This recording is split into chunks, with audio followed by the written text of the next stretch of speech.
Hello everyone. Today आज हम discuss करेंगे टीवीएस सप्लाई चेन सॉल्यूशंस के बारे में, जो 10 अगस्त से ओपन हो रहा है। तो चलिए स्टार्ट करते हैं। First of all, company profile को आप जान लीजिए। ये टीवीएस ग्रुप की टीवीएस सप्लाई चेन सॉल्यूशंस है, जो कि Indian multinational transportation logistic and the warehousing company है। ये सर्विस प्रोवाइड करती है management services to the in the sector of automotive, consumer goods, defence, utility sectors. India में तो करती है, इसके साथ साथ यूके, यूरोप एंड यूएस में भी ये सर्विसेज प्रोवाइड करती है। It is promoted by the erstwhile TVS Group, one of the reputed business group in India. We all know about TVS Group, and the जो कि अब उनका and is now the part of the TVS Mobility Group. Key things to know before applying, before this IPO applying: IPO dates, IPO price, and the IPO size. So IPO date is 10 से 14 अगस्त ये रहेगा। इसका IPO price है 187 to 197 पर share. Fresh issue है इसका 600 crore INR, 600 crore. Offer for sale है 280 crore and the total IPO size है इसका 880 crore. Minimum bid lot size है 76 शेयर्स, जो कि एक लॉट हम अप्लाई करेंगे। रिटेल के लिए मैं बात कर रहा हूँ। 76 शेयर का एक लॉट होगा, जिसका वैल्यू होगा INR 14,972, 14,972 रुपीज। फेस वैल्यू इसका 1 रुपीज पर शेयर है एंड रिटेल को जो एलोकेशन किया जाएगा वो 10%। एंड इसका लिस्टिंग होना है BSE एंड NSE पर। ये जो है एक हमने बार चार्ट बनाया है। TVS supply chain solution IPO reservation किसको कितना मिलेगा।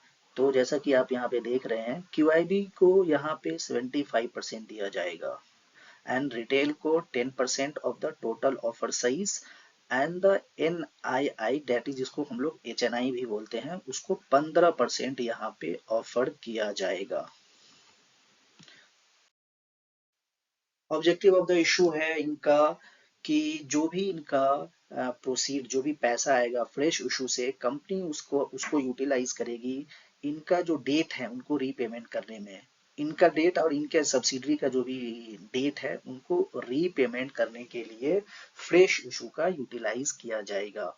एंड जो भी पैसा, the proceed from the OFS जो भी आएगा वो सेलिंग शेयर होल्डर्स को जाएगा। और जैसा कि यहाँ पे हमने इसको दिखाया है कि इसका सेलिंग शेयर होल्डर्स कौन है, तो सेलिंग शेयर होल्डर्स में आएंगे जो मतलब नेम आ रहा है वो Omega TC holdings, Tata capital financial, Saragunraj Ravichandran, Andrew Johns, Ramalingam Shankar, Etharam Balaji and the TVS motor company. इनका लॉट साइज है 76 ईयर्स का, जो कि INR 14,972 का होगा। IPO प्राइस है 187 से 197 and the maximum lot size for retail investor है 988 शेयर्स, जो कि 13 लॉट में आप एक रिटेल इन्वेस्टर अप्लाई कर सकता है एंड जिसका वैल्यू होगा INR 1,94,636 रुपया। इनका फिनेंशियल परफॉर्मेंस अगर देखेंगे तो revenue year on year is increasing. In 21 में इट वाज 6,933 CR, 22 में इट वाज 9,250 एंड द 23 में 10,235। नेट इनकम की बात करें तो 21 में it was in loss, again 22 में लॉस वाज देयर बट की loss was decrease from 76 to 45.8 and the FY23 में it is net income was positive from 45.8 was negative in the FY22। तो जो कि 22 में FY22 में 45 शेयर का loss था, वहां से इसने रिकवर करके FY23 में 41 शेयर का पॉजिटिव मतलब नेट इनकम था। मार्जिन परसेंटेज की बात करें तो 21 में 1.11% was negative and the 22 में it was 0.5% negative and the FY23 में it is 0.41 positive, जो कि एक अच्छा इंडिकेट है company year on year growth कर रही है, not only in the top line बल्कि ये बॉटम लाइन में भी इनका अच्छा ग्रोथ हो रहा है। वैल्यूएशन एंड मार्जिन की बात करें तो ईपीएस वाज 21 में 2.26 नेगेटिव, 22 में 1.44 नेगेटिव एंड 23 में इट वाज पॉजिटिव 1.02 रुपीस पर शेयर। P ratio तो 21 and 22 में loss was there, so no P ratio was there. In 23 में P ratio is coming 183.33 to 193.14, क्योंकि यहाँ पे P ratio 183.33 to 193 क्यों कहा जा रहा है, क्योंकि IPO का प्राइस इज 187 to 197, तो अकॉर्डिंगली जो यहाँ पे 183.33 एंड 193.44 P ratio निकल के आ रहा है।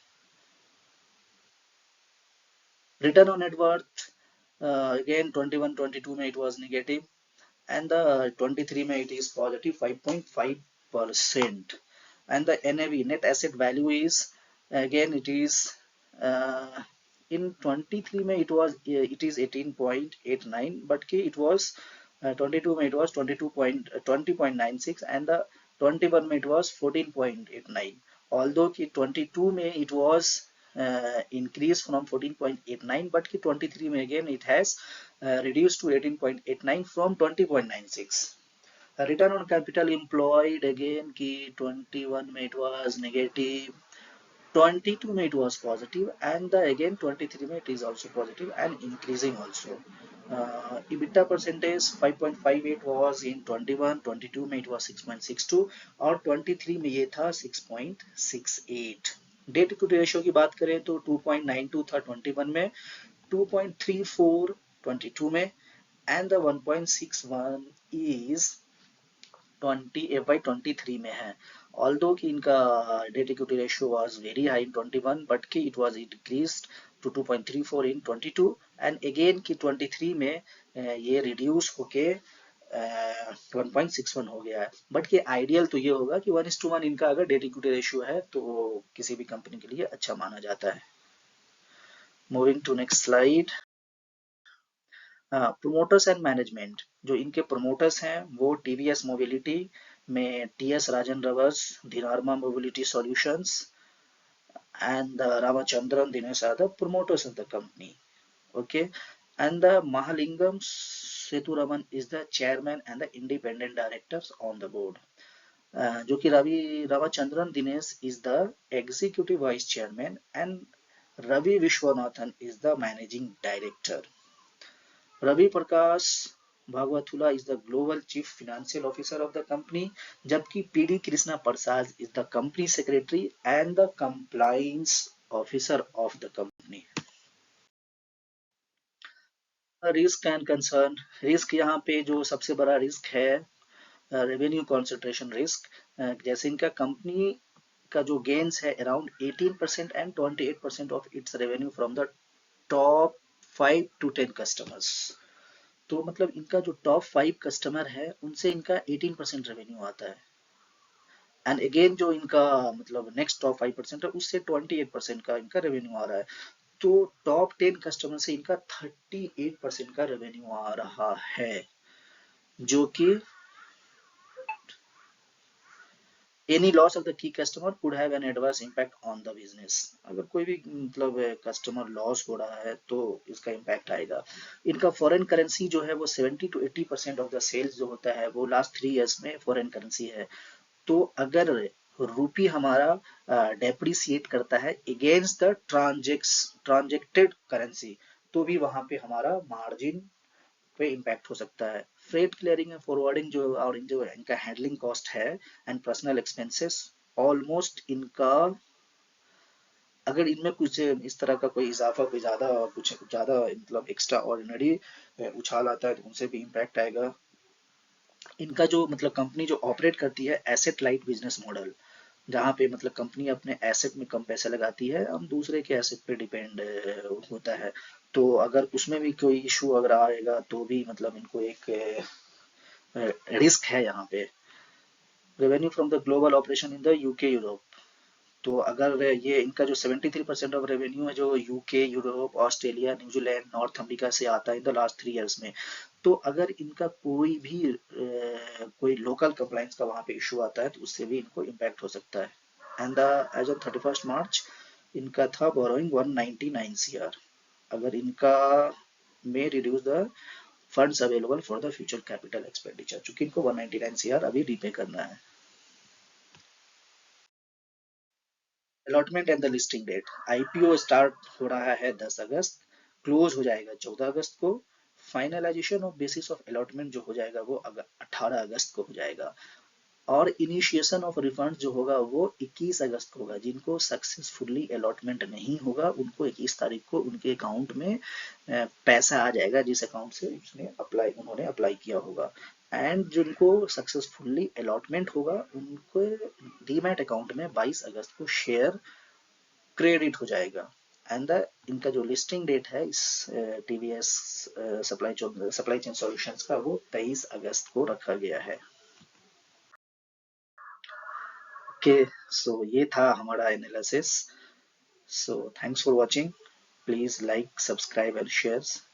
एंड आपका कोई कमेंट कोई सजेशन हो तो please let me know in the comment box.